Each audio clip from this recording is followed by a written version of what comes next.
many years I've been working with HIV and have always been a passionate lover of animals.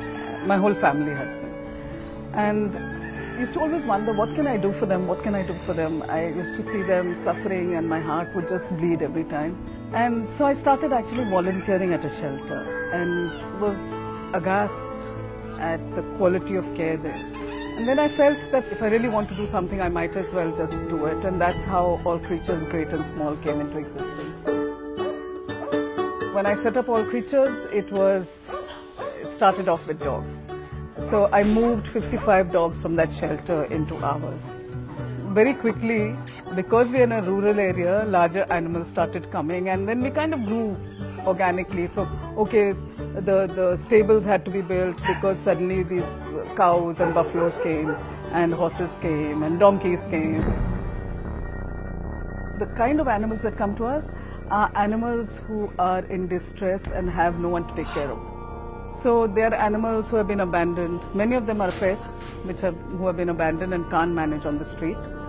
Animals who met with accidents. It's just each of them have an incredible story.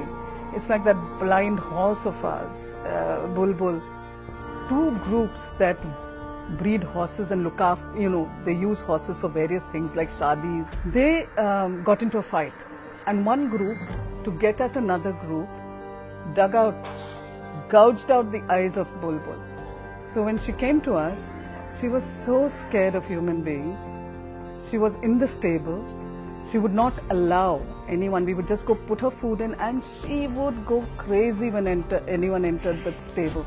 And after 6 months, she started allowing us, she started trusting us. We've been so lucky, we have such a dedicated team here. This job is a 24/7 job, because suddenly at night something happens to some animal, and one of the boys who stays here will see to them, The challenges, I think, very often are to make people understand, because I think a lot of people here, at least in the village, think there's this mad woman who's, God knows what she is doing. And when we first started work here, they actually said, oh, she's making money by selling the blood of dogs. So I used to laugh a lot, But of course now the villagers bring the animals to us, and they also are becoming very supportive. Now more and more people are also getting interested in working with animals, and so hopefully the movement will grow stronger and other people will also start similar projects. Because one of the things I want to show is that it is possible